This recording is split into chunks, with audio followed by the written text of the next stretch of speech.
Coming up on Access Tech Live. ChatGPT is getting a memory. The state of cybersecurity in Canada. And tech expert Amber Mac joins us with tips to stay safe online. This is Access Tech Live with Stephen Scott and Marc Aflalo. The latest in tech and accessibility every week. Follow us now and get involved at Access Tech Live.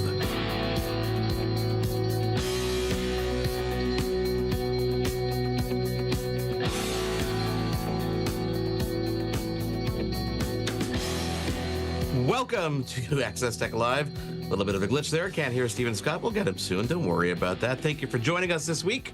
I am Marc Aflalo, Stephen Scott, somewhere on the other end in Glasgow, Scotland. This week, diving into the world of cybersecurity and safety, tech expert Amber Mac will be joining us, plus the associate head for the Canadian Centre of Cybersecurity will be joining us to get a handle on where we stand as a country.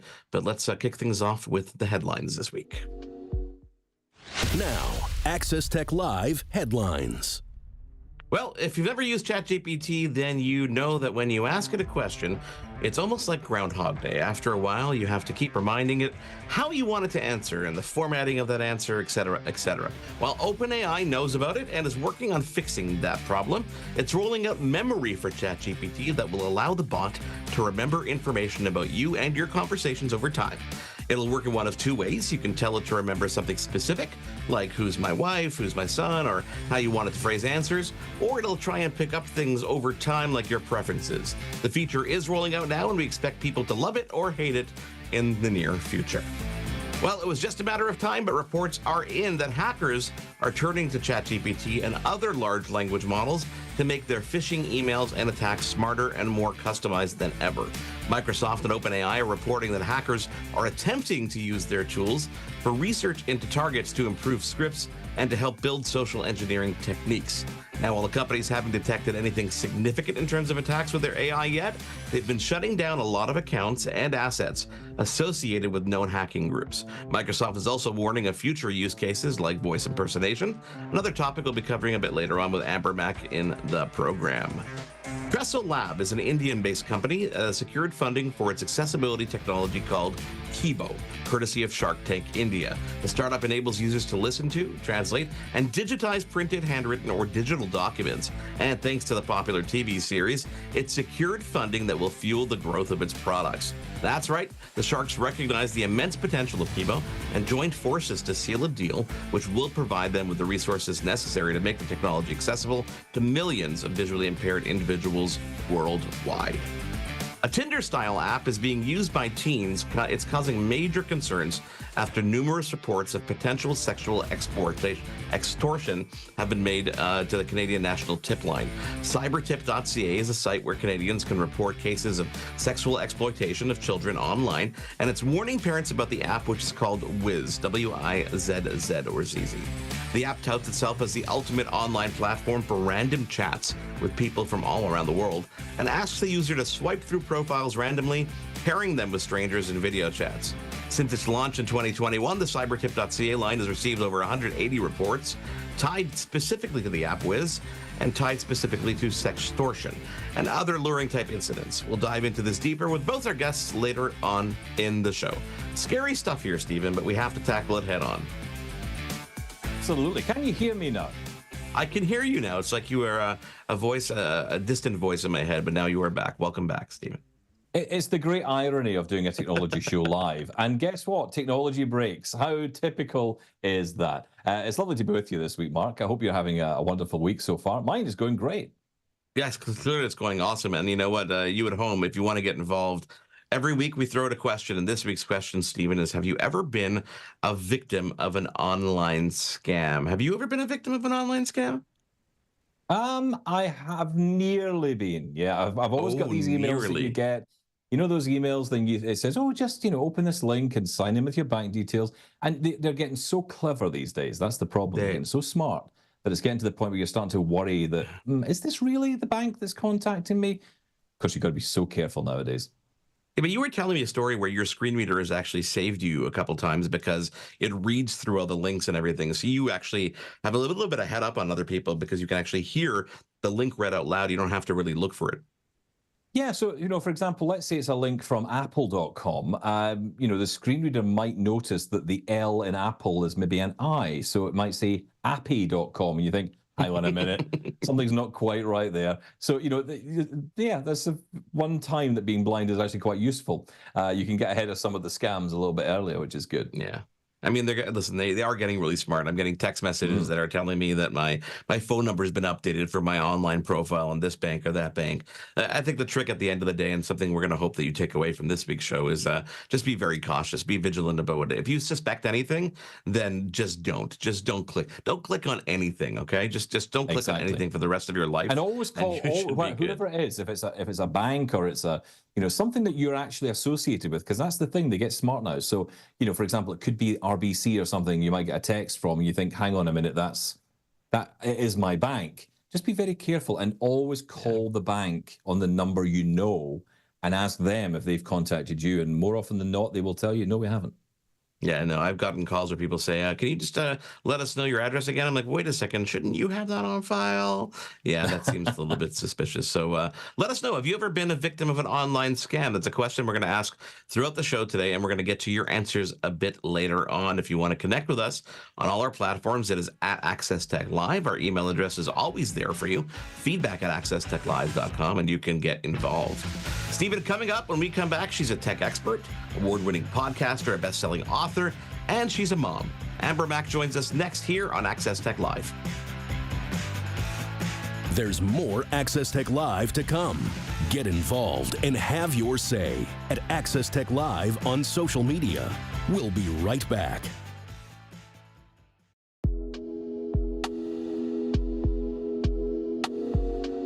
Access Tech Live will return in less than 2 minutes.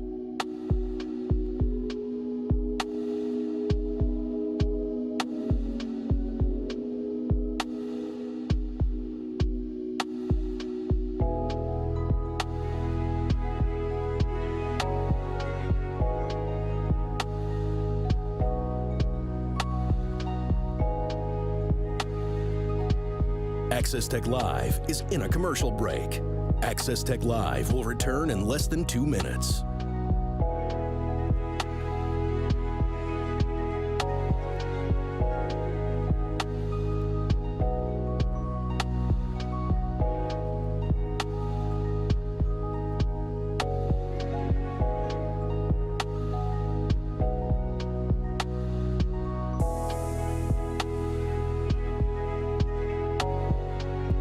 Access Tech Live is in a commercial break. The show will return in less than a minute.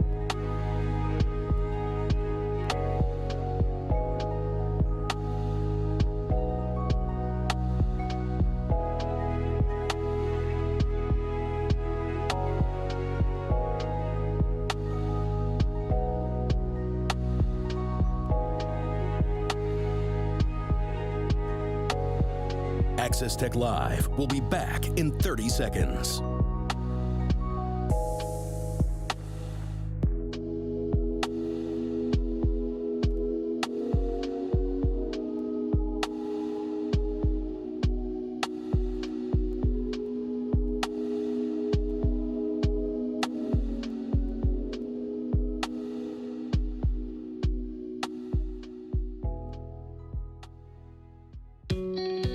Latest in tech and accessibility. This is Access Tech Live with Stephen Scott and Marc Aflalo.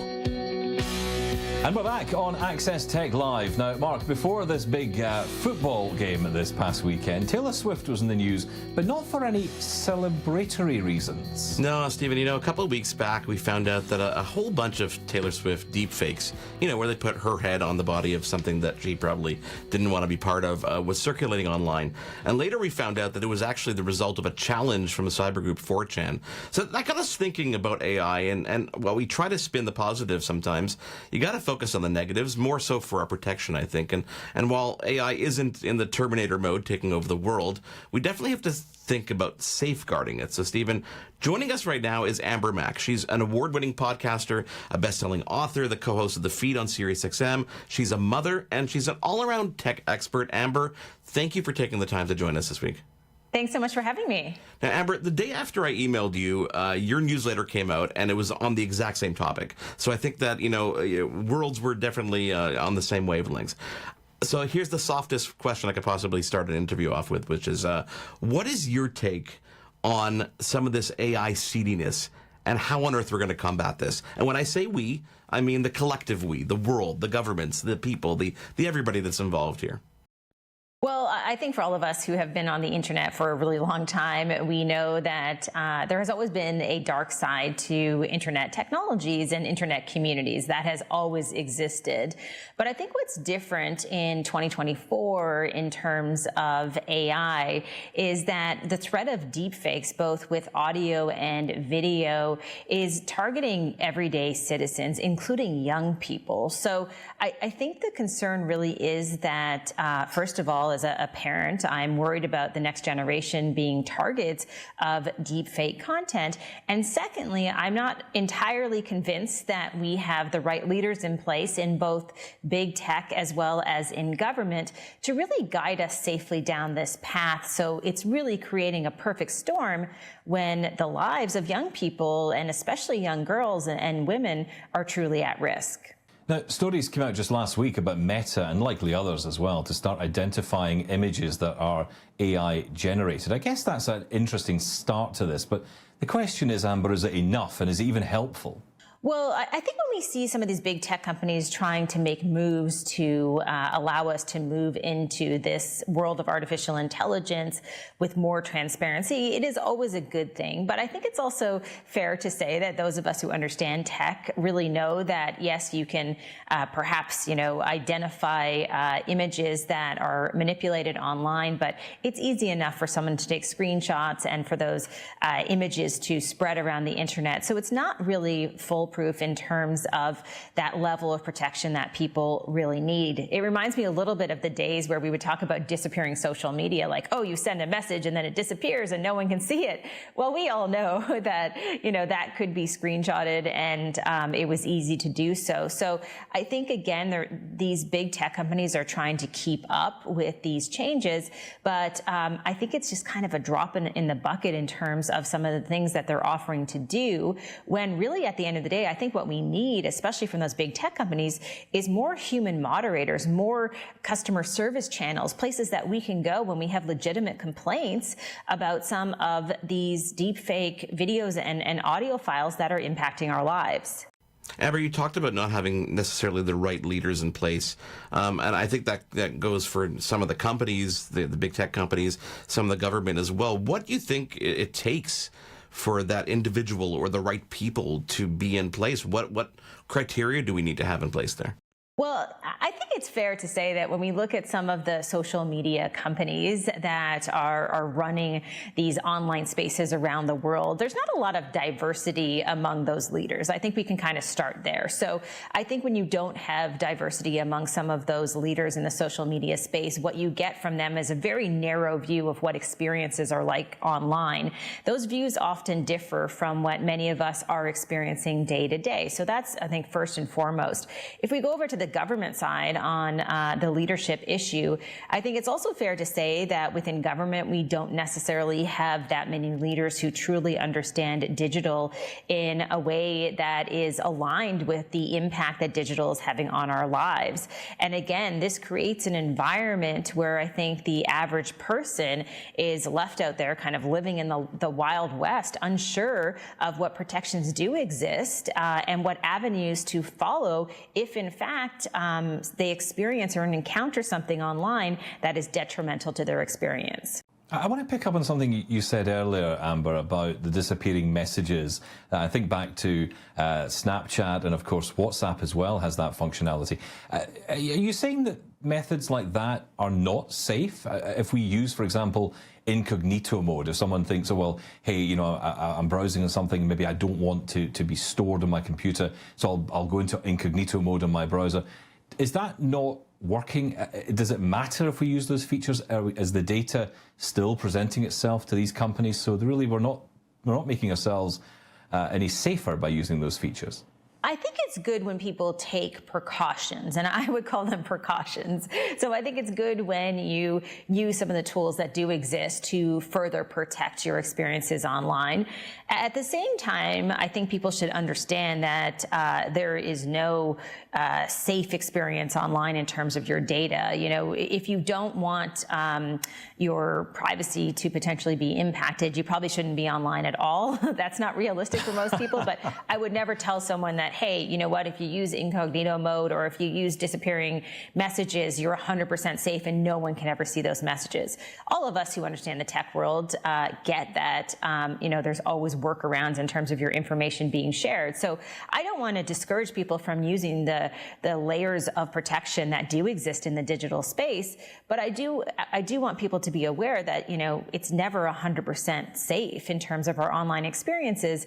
And when we approach these online experiences with that viewpoint, I think we start to better understand some of the risks that do exist. You know, I think about our smart speakers as well, and there's always that question that comes up: are they listening? Are they aware of what I'm saying? What's your take on this from your understanding? Because there are people who will say, well, you know, I don't go online, I don't search that much, I don't spend a lot of time, you know, using websites that are nefarious or doing anything dodgy, you know, but when I go on to Facebook or I go on to Twitter, an ad will pop up about something I was just either thinking about or I've been talking to a friend about. I think it's really important for people to weigh the benefits versus the risks with all technology. So, you know, I speak a lot across the country about emerging technologies, and I talk about smart speakers a lot. And I often get that reply that, oh my gosh, I would never have a smart speaker because it's listening. Well, guess what? That's actually how it works. It has to listen to you. So that's how the technology is designed. So when you prompt it to kind of wake up, it is listening to what you're saying, and then it responds. And so that's just how it works. But there are so many instances in terms of accessibility where voice assistants are hugely beneficial, even to seniors, for example. I think of my father-in-law. He had a fall a couple of years ago, and he used a smart speaker to call his daughter, and he was not near a phone, and essentially that allowed him to have this vehicle to be able to get in touch with a loved one, and then the ambulance came. So the benefits in that situation really outweighed the risk. Was he worried, you know, living alone, that the speaker was listening to him? Well, not really. You know, he wasn't talking to anyone. So we have to be intelligent about how these benefits outweigh the risks, and accept that there's always risk to anything. Just like when I drive on the 401 in downtown Toronto, there are really big risks to that, but sometimes I have to get to where I'm going. Amber, what do you think we can do about some of the inequality when it comes to access to you know, just digital access? I mean, you think about the accessibility community, and the fact of the matter is, when you look at the numbers, that not everybody has equal access to devices or the skills in which they need to even identify the things that can keep them safe. Are there things we can do other than having conversations like this? Well, I think when we talk about access to technology, there are a number of issues. And so it's kind of like peeling back an onion, right? And the issues include things like access to the internet. We know there are still lots of communities across the country that don't have adequate access to the internet, and that creates a digital inequality. I mean, that's something that, you know, we would all like to see fixed in the very soon future. Also, when we talk about access to newer technologies, you're exactly right. I mean, there's plenty of examples of how technologies are just totally out of reach for the average person. That creates another issue in terms of people not having access. When we talk about skills, I mean, think about artificial intelligence as just one example. And I think it's very clear to say that the leading companies in this country and around the world are doing as much as they can to ensure that they are ready for this transformation that's happening, that's fueled by artificial intelligence, and they're upskilling the average worker. Do I think that upskilling is happening in call centers where people answering phones are going to lose their job any day now? Probably not. So unfortunately, as much as I love technology, I love the accessibility that technology does provide. I think in the future, unfortunately, I think we're going to continue to see this large gap in terms of access to the technology and to the skills in the digital space that can all help us really advance in our lives. And that comes back again, I think, to having leaders in place who understand that the skills gap is one example, the infrastructure gap, and really trying to close it, because there's no excuse. I mean, the digital world is not new, right? It's decades in the making. Yeah, I mean, I do feel, I must admit, when I hear from younger generations, and I don't mean children, I know we're going to get into talking later about parents and children and staying safe online and all of the important stuff around that, but I think the younger generations, the teens and those in their 20s today, are far less concerned about privacy than perhaps generations like mine are and were. Do you feel that there's a change in the air? I think there's absolutely a change, and you're bang on in terms of the next generation and how they view privacy. I think they're much more open and accepting of the fact that, hey, you know, again, I want to use these services, I want to use these tools, I want to connect with my friends, and there's a trade-off. I mean, even look at the app Snap as one example for young people. I mean, one of the most popular features within that app is their maps. That means at any time my 15-year-old son can see where all of his friends are at a moment, you know, just clicking and seeing where they are around the city or across the country. So to me, it feels like you're exactly right. I don't know if privacy is something that they perhaps take as seriously, but I think there's a downside to that as well. I mean, Snap Maps, for example, really increases that kind of FOMO among the next generation, the fear of missing out in a very real way that is causing mental health issues among young people because at any moment they feel like they're not included. That's the last thing that this generation needs. Amber, stick around. We're going to take a quick break. When we come back, I want to talk about that parent inside of you and tell you a couple stories that scared the crap out of me. This is Access Tech Live. We're in conversation with Amber Mack. We'll be back in just a moment. We want to hear from you. Follow us on social media and get involved at Access Tech Live. We'll be right back.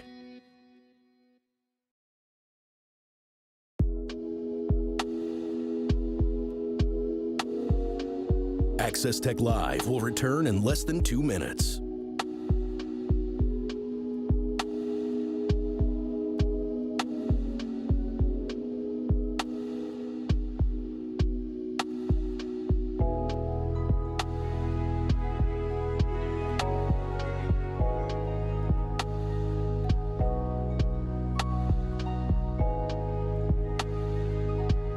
Access Tech Live is in a commercial break.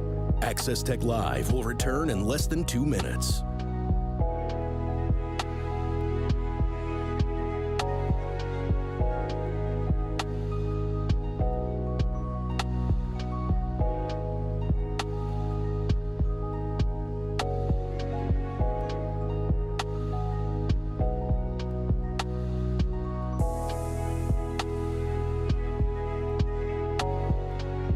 Access Tech Live is in a commercial break. The show will return in less than a minute.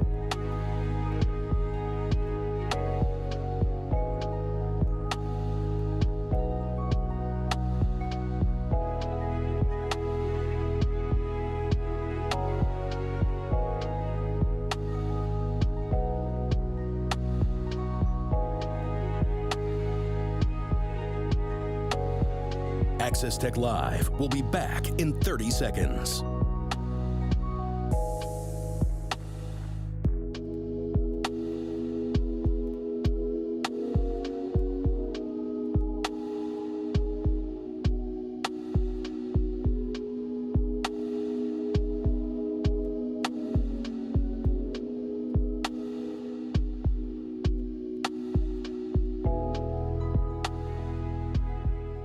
The latest in tech and accessibility. This is Access Tech Live with Stephen Scott and Marc Aflalo. We're back on Access Tech Live. Amber Mack is back with us again. Now, Amber, you co-wrote the Amazon bestseller, by the way, Outsmarting Your Kids Online, which is a perfect segue into a conversation I wanted to have, which is our kids. You're a parent. I'm a parent. Stephen has some dogs. We all have similar concerns. And I'm going to tell you a little, two short stories. One story is a friend of mine whose 13-year-old son was the victim of sextortion. This is someone in his class made threats against him and put him into a deep depression to the borderline suicidal at points in time. And he was scared to call the police, scared to talk to anybody. And it was something that never actually even happened. And unfortunately, he was led down this path, and everybody's on a better note right now. along those lines, in schools these days, there's a lot of conversations about access to cell phones. And there's two sides to that story. There's a story of, well, it's access to information in the classroom if they need it. If something happens in the school, you can get in touch with your child to make sure they're okay. And there have been many instances like that, especially south of the border, where there have been school shootings and people have had access to their kids. So there's a big debate going on as to how much is too much access and what do we allow our kids to actually have in school. Where do you stand on that? It's a hard stand to take, because I'm so torn in both directions here. Well, first, I will say that when I co-wrote Outsmarting Your Kids Online, it was quite a few years ago. The book is totally out of date. Don't buy it. Okay. But I was kind of naive, I think, in some ways, because I thought, okay, let's layer on more technology to help to protect our kids from the dangers of the social media world. And I think what I've learned over the years is that that is not the answer. I think the answer, generally speaking, for all young people is really two words: get outside. And I know that sounds really simplistic, but I think one of the things that we've forgotten in this whole conversation is that it's not just technology that we have to blame.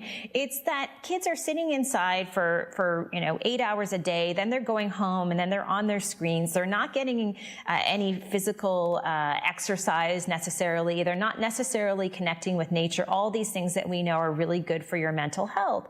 And so I would say to that question about whether or not we have too much technology in the classroom, I think the answer is absolutely yes, but I would add to it, and I'm certainly not a health expert, but I would encourage people who are deciding on curriculum to include movement, include outdoor activities for kids, include other opportunities to get away from that technology. And I think we'll see that we would have happier kids in the long run. So I think all of us really have an unhealthy relationship in many ways with technology, and we could all benefit from less technology in our lives. I don't think you're going to be able to solve this problem with saying, hey, no phones in the classroom, because the kids are on computers with many of their courses, right? They know how to get text messages on those computers. They know how to bypass security layers that have been built in. But I think that's not the answer. I think the answer is, hey, do we need to rethink education? And do we need to rethink it in a way where we recognize that, hey, nobody benefits from sitting all day, including adults, and maybe we just have to do things differently. I love that you say including adults, because I'm victim of that. I'm guilty of that. Sorry.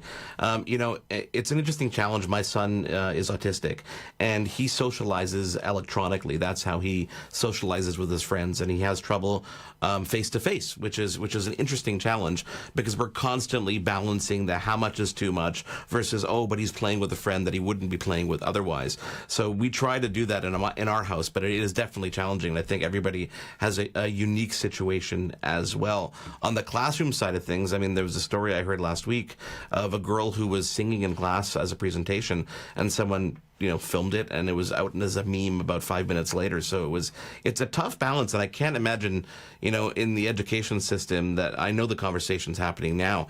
What are your as a parent, what do you do to try and encourage, your child to get outside and be off technology? How do you balance that? Well, I think everybody wants to kind of have this magical formula for this answer to how much technology is the right amount of technology. And the one thing that I did learn when we were writing this book, and I've been researching technology when it comes to how young people are using it, is that there's a real difference between creation versus consumption.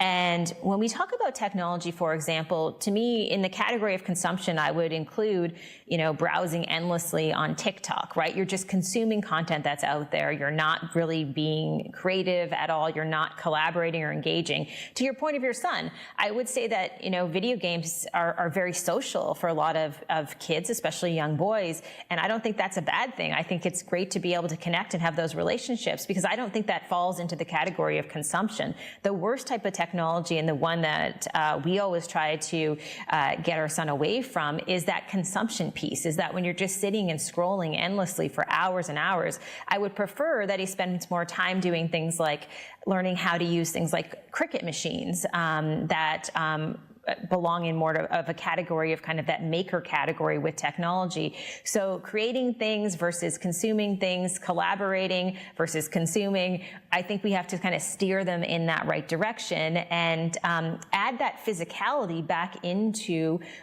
their day if you can, and if that can be part of how they learn. I often get the impression there are two types of parents in this arena. There's the parents like yourselves, like you two, who are very keen to get your kids out there and do things and, you know, have a healthy relationship with technology, and maybe sometimes struggle with that. But then there's other parents who will gladly give their child an iPad or an iPhone and say, off you go, leave me in peace. At which point do these parents not realize that if you're going to take the time to bring a child into the world, you've kind of got to look after him or her? Well, I think a lot of parents really do struggle with this question about using technology and how to guide their kids, because maybe they don't know how to use it in their own lives. Maybe they don't have sort of those guardrails in place for how they engage in the online space either. So I think it comes down in some instances to a real lack of understanding of how technology works, the impact that it can have. And also, I do believe that there's a little bit of a misconception from a lot of parents as far as how the platforms and the tools their kids are using, how those are protecting those kids. I will say first and foremost that a lot of these tech companies don't necessarily put kids first when they're designing some of this technology. So that's a growing issue. I don't really want to be hugely judgmental, because I think there are those parents, like the single parents who, you know, maybe they're out working and their kid has nothing to do but kind of watch the iPad, and it's a harder ask for them to be that digital guide. But at the same time, I think that all of the research points in the same direction. More screen time, more mental health issues, and kids already are facing an overwhelming number of issues with their mental health, especially coming out of the pandemic. Yeah. I'll tell you a quick story, Stephen. Before I was a parent, I remember having some friends over who had 2 kids at the time, and we were at the dinner table, and one of their kids was being rowdy, so they handed the kid an iPad or a game. And I remember being very judgmental at the time, going, "How can you do that?"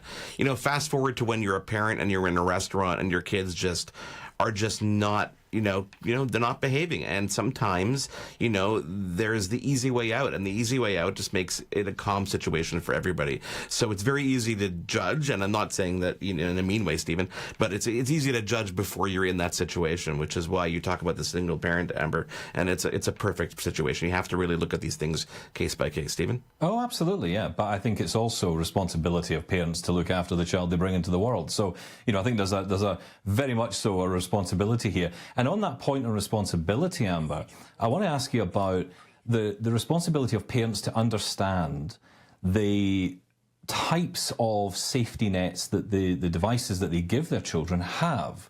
Because often parents, certainly ones I've spoken to in the past, I don't have a clue, I just give them the device and, they figure it out. That's not good enough. Parents need to take responsibility there too, right? They have to actually take the time to look into what restrictions perhaps maybe need to be put onto devices. I think one of the best things that parents can do is that they should use the same tools that their kids are using. They should play a little Fortnite. They should jump onto TikTok. They should download Snapchat. They should start to understand how those tools work. Yeah. I think it gives you an insight, to your point, into the experience that your kids are having online when you fully understand the tools that they're using. And you can nudge them in the right direction, right? To your point, where all of a sudden, if you say to a young person, okay, just take the iPad, do whatever you want. Parents have this tendency sometimes, if they don't understand the digital space, to kind of throw up their arms and say, hey, it's complicated. I don't get it. My kid is more tech savvy. I don't know what they're doing. Oh my goodness. And they don't understand the full risks that exist. That was probably one of the most troubling things that I've seen over the years. The kids who tended to get into the most trouble online tended to have parents who really didn't even understand that there were real threats in the online space. And that disconnect, I think, creates sort of this divide where it's almost impossible to guide your child if you have no sense of the path they're going down, versus in the physical world, we know our neighborhoods, we know what streets are safe, we tell our kids where to go, how to cross the street, how to ask for help. We tend to guide them, but I think you're right. There are probably too many parents who've just said, hey, you know what, I don't know what you're doing, I'm not going to get involved. But let's face it, as we're talking about today, the risks are very real. Couldn't have said that better, Amber. I actually encourage parents, as you do, to try those apps and actually use the opportunity. If your child knows more than you, let them teach you. It's a good bonding moment too. It's a good way to kind of separate them off the computer in that consumption mode and let them be a little bit more, empower them to teach a bit. And any final tips or tricks that you use with your son to keep him safe online? Any things that you can or you look out to in the future you're kind of worried about? Well, I think that you actually presented probably the best tip that there is, which is ask your child to teach you. Ask your child questions. Ask them to send you the TikTok videos that they think are funny so that you can post them on your Facebook account or Instagram account. Try to build a relationship where technology really is that thread that can kind of bring all of you together. I think that's the best tip. And I think secondly, I would just warn parents about this deep fake danger that we are entering into, where all of a sudden audio and video can be manipulated. And I would encourage them to warn their kids and explain to their kids what these risks are and that there are repercussions if you're the creator of those deepfake videos, and if they are the victims of receiving them, then talk to them about what paths they can follow. It's a hard question to answer. Just a final one, Amber, in a word. What's the right age for a child to have a smartphone? Oh, God. My answer is none. Amber, Marc, thank it's you. never a perfect answer. Thank you so much for coming on. It's been really interesting talking to you. Thank you so much for coming on to the show. Tell people how they can follow you, find out more about what you're doing. You can follow me at ambermac.com. I do a newsletter each Tuesday that's totally free at ambermac.com/newsletter. And it is a great newsletter. Coming up, how to prevent cyber attacks in the country. Well, our next guest is the associate head of the Canadian Centre for Cybersecurity, and we'll dive in. Stick around. We want to hear from you. Follow us on social media and get involved at Access Tech Live. We'll be right back.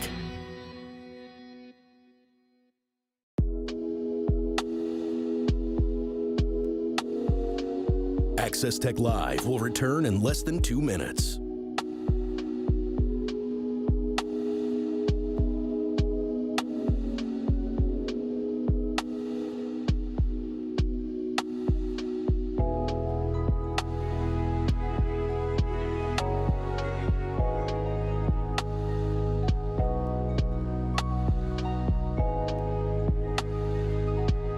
Access Tech Live is in a commercial break. Access Tech Live will return in less than 2 minutes.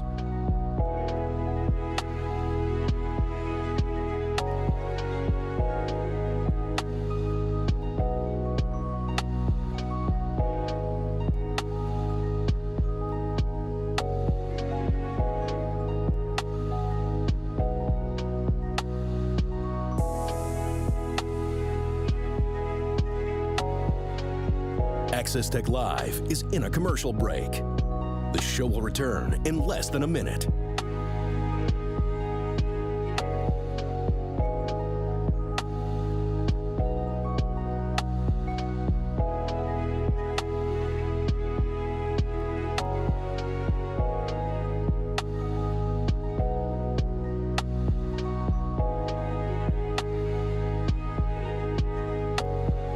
Access Tech Live will be back in 30 seconds.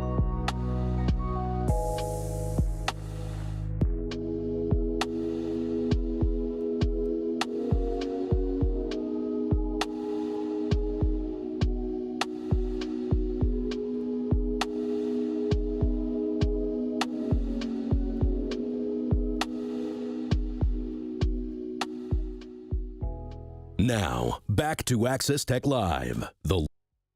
Now, back to Access Tech Live, the latest in tech and accessibility with Stephen Scott and Marc Aflalo.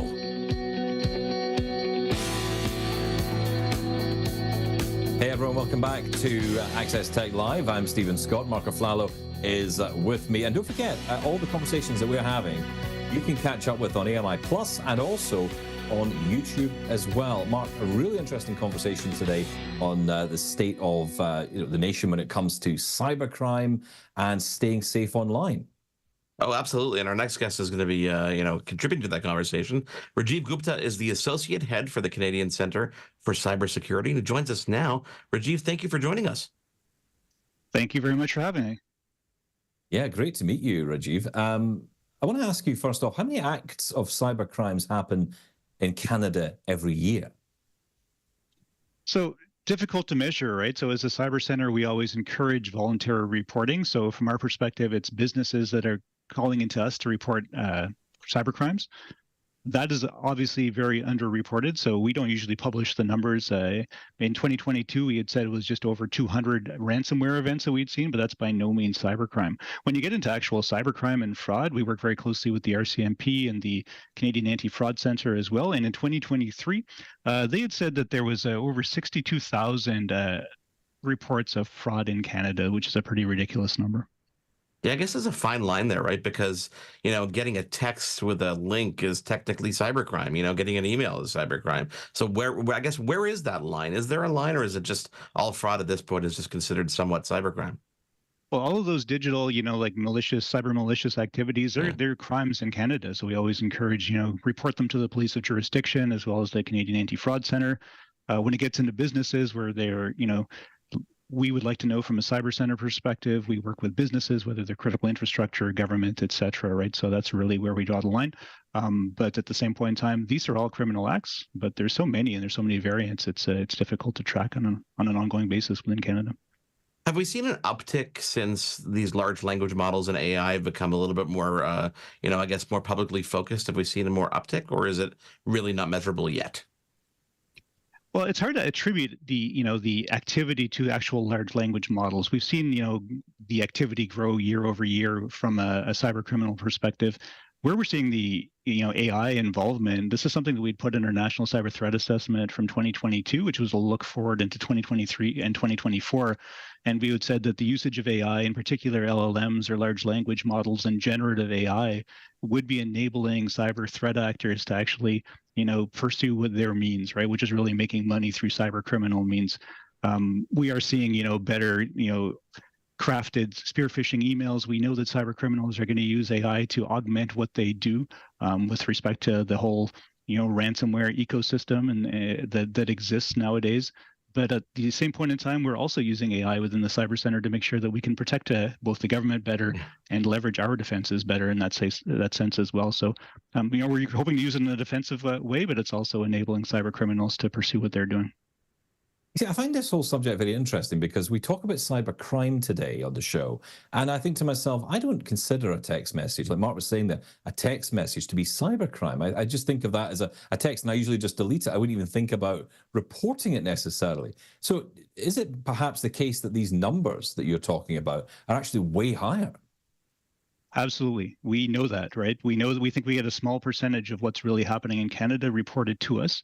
Both on the individual cyber criminal activity that happens to individuals, but also on a business level in terms of critical infrastructure as well. So we know they're underreported. We want people to report. The more we know about the landscape, the more we can actually put out the right advice and guidance. The more government can actually make solid policy decisions and really recognize the scope of the problem. Very important to report as well. But then, we have put programs in place. When you think of, like you just mentioned, the text message. So within Canada, we're working with telcos on a program where you can actually forward the text message to 7726.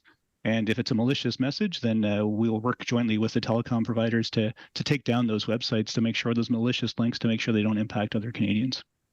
That is excellent. That's a fantastic service to be aware of. And of course, a great way for people to report it, which helps give you a bigger picture of what's actually going on. That is fantastic.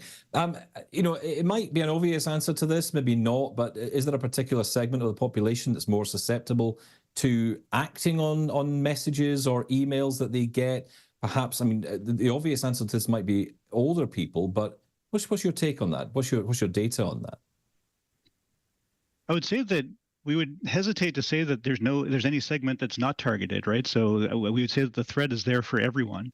Different people will be more susceptible to clicking on different things, and the threat actors know that, and they'll target their types of lures or the types of intent behind their messaging to actually attract that demographic to click on the messages. So we always say, be skeptical of the information you receive in a healthy way. You have to be discerning of the messages you receive, question whether it's, a real message, whether it's coming from a legit source, and use whatever context you have to make sure that you're, double checking before you're clicking on any of these things. I'm very aware of phishing. I'm very aware of the text scams that are out there. So I do my best to report, but I didn't think I was in the minority of people when I try to report it. That text number again, was it 7727 you said? You can just forward the text. 7726. 7726. That's brilliant, because I was actually looking just the other day. It was during the Super Bowl. I got a message that said, your phone number has been updated in your RBC profile. Click here to verify it. And, I knew it from the start. Obviously I wouldn't get a text message like this, but they're just getting smarter. They're just getting smarter and more creative, and guaranteed when I clicked that link, it would look really, really close to that RBC website when they tried to get my username and password. Other than phishing, though, what other forms of attacks should we be on the lookout for that we may not be programmed to yet really just see? Well, I would say that phishing is a big part of it, but really phishing takes different forms as well. So sometimes it's just getting that message that makes you click on the link. Another very common way that threat actors get access to accounts and other sensitive information is really by people giving up their credentials, right? So their usernames and passwords. So you have to be very careful in terms of where you're entering your username and password, how those are being collected, making sure they're at legitimate sites. And often a phishing email will have a link to a site that actually encourages you to give up your username and password or other sensitive information. And then that information is resold on the dark web so that other cyber criminals can use your username and password for whatever they are going to do. If it's a password for an individual, it could be selling that account online. If it's a password that gives access to an organization, then that could actually just be creating access to another ransomware group that they'd also sell online through the dark web, and that just gives another cyber criminal group the ability to go and ransomware an organization. So I guess at the most basic level, it's protecting your identity and your password, and being careful about how you actually use those credentials. And they're really fast. Like, I've heard stories where you type in that username and password, and within minutes they're already compromising your account. So don't suspect that just because you clicked on it that you shouldn't act like, oh, nothing's going to happen to me. These are things that you got to be very aware of, and I think that's important. Stephen? Yeah, I agree. And I think, there is another side to this, though, I think that's important. And it's the language, I think, around all of this sometimes that kind of confuses people. And it probably doesn't help your cause either, because you're trying to make people aware of these issues, make people report them. But even the language around it could be confusing, right? I mean, when I was growing up, phishing was a nice pastime with dad. Nowadays, it's taking over my email account and terrifying the heck out of me. How do you get across the language and the meaning of some of these terms we throw around? It's all education, right? It's a new domain, and some of us are newer to technologies and others as well. But it's about educating people right from the start. We have a Get Cyber Safe campaign from the Cyber Center that we're trying to push out, information as to how to protect your devices, how to protect your accounts, how to be safe online. Socializing the terms like phishing, smishing, vishing, these sorts of things, but then also reinforcing all the really important elements of being safe online, which is understanding, what controls are in your social media accounts and how you can lock those down, how you can get properly strong authentication with multi-factor authentication and stronger passwords and these sorts of things. But it's all basically building up a cognitive digital resilience in our society. It's an all of society challenge. And we have to educate ourselves. We have to know what's available. And we're trying from our perspective in terms of having the Get Cyber Safe campaign and reaching out and doing shows like this as well, which is very useful. And thanks for hosting me. Well, that's kind of the thing, right? We want to be able to get people at least to get to the point where they start questioning these terms, questioning all of this, and finding out about your service, of course, is a big part of that. Okay, let's talk about the worst case scenario here. Someone has clicked the link or tapped on the message and gone through and had their data vished and smished and whatever else. What happens next? Is there any recourse here? What happens to someone who falls victim? Yeah, so for individuals, we always recommend talking to reporting to the police of jurisdiction if it's sort of, and then look at what the provider is. If it's financial, reach out to your bank, make sure you notify them of what's happened, see what recourse is available there. The Canadian Anti-Fraud Centre has lots of useful advice and guidance as well, so that's an opportunity to report to the Canadian Anti-Fraud Centre as well. If it's a business, whether small business or critical infrastructure, especially, is where the cyber center comes in, because we've seen lots of these compromises, and often when we talk to large organizations, when they get compromised by ransomware or some other sort of cyber actor, it's one of their worst days of their lives in terms of trying to get their organization back online while losing money and downtime if their systems have been put out of service from the cyber criminal. And the Cyber Center has seen many of these over the years, and we're happy to help. So we always encourage people to reach out. We're happy to provide advice and guidance. We're happy to, give them other information to help understand the extent of the compromise within their organization. And even if need be, we can actually send people to site to work with them to help them mitigate and provide them the advice and guidance that they need to properly recover from the event in a safe way. So different scopes in terms of whether it's an individual, a small business, or a large critical infrastructure provider, but definitely, different elements within government that can certainly help, and local police is being important for the average Canadian. It's great to know these resources are out there. And so we got the text number. What other ways can people report crimes and today if they wanted to?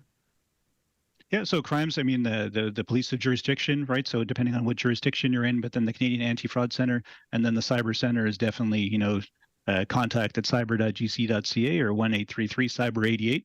And if it's, we tend to focus on businesses, but even if it's not business, we'll make sure the person gets routed to the right other government organization to make sure they get the help that they need. Rajiv, thank you so much for taking the time to join us. This has been enlightening. You're welcome back anytime you need to help spread some of that message. We'll gladly do that for you. Well, thank you very much.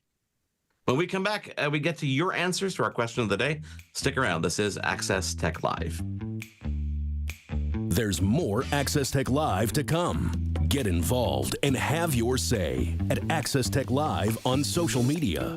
We'll be right back.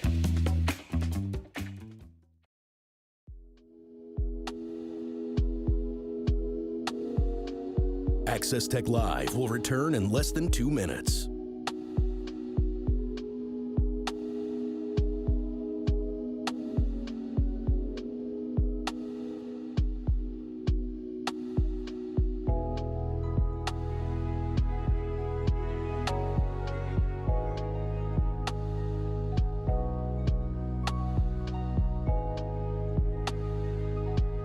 Access Tech Live is in a commercial break.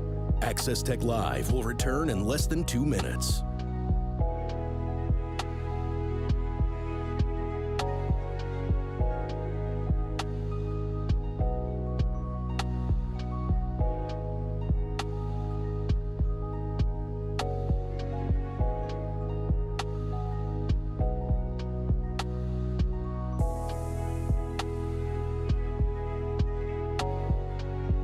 Access Tech Live is in a commercial break. The show will return in less than a minute.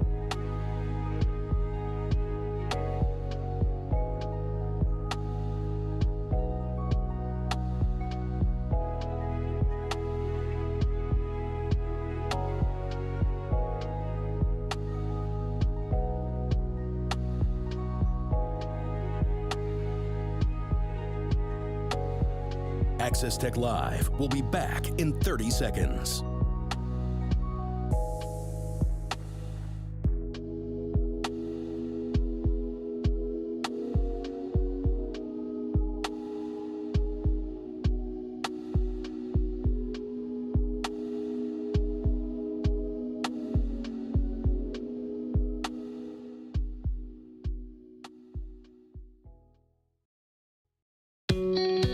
Now, back to Access Tech Live, the latest in tech and accessibility with Stephen Scott and Marc Aflalo.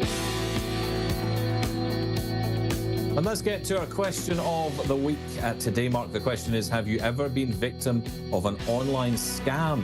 What kind of response have we had? Well, Vicky wrote us a good one here. We were scammed by a very clever website advertising cheap barbecues. Payment was via credit card with a 2.99% fee or direct transfer with a 5% discount. Then we received an email saying that due to logistical emails, our order was canceled and being refunded. Not surprisingly, the money has not been refunded. Very clever approach. The first time I've ever been scammed. Can't say I haven't seen that one before. Yep. James wrote, I was contacted by phone. The perpetrator was able to convince me that he was working for Telstra and that my internet, my IP address was compromised. I was able to help him by sending money overseas. This trap would catch the hackers. We would deposit money into my savings account. I would then use that money to send overseas via MoneyGram at the local 7-Eleven store. It was important that I did no internet banking during this time for security reasons. I did this several times until I became suspicious and checked my bank balances. He'd been getting cash advances on my credit card and depositing money into my savings account. I immediately reported it to the bank. That's like, I mean, my fear, Stephen. It's like, this is what I try to teach my kids. And the last one here comes from Ellis, who says, the scammers called my mother-in-law's phone advising that they were from Revenue Canada and that she owed $4,000 tax debt. My mother-in-law was very worried as they were threatening and saying that, threatening her, saying the police were coming to arrest her. She purchased $3,000 iTunes gift cards, $500 Google Play, and $500 in Steam cards. And then they sent a WhatsApp message requesting her to send photos of the cards, which she did. Then, of course, requested more money and more cards, to which she declined and contacted family. That's, I mean, again, they're not dumb. These scammers really know what they're doing, and they know how to target, a specific type of the part of the audience. And they throw things out and hope it sticks. If they send 1 million of these out and even 1% come back, they've won. And that's what we're trying to stop, is them winning at all. Yeah, Stephen, next week. But it's so important that we talk about it, though, right? We've got to talk about these things. You're absolutely right. We're going to Vienna next week. We're going to be at the Zero Project Conference in Vienna, Austria, in person. You, myself, Sean Priest, a bunch of people from AMI, 2 live shows, Wednesday and Thursday, noon Eastern. It's going to be a lot of fun. You were there last year. What was the ambiance like? It's an incredible event and a great opportunity to learn about what goes on outside of the bubble of Canada, the US, the UK, Australia. It's nice to talk about countries that are doing amazing stuff for disabled people across India, across Africa.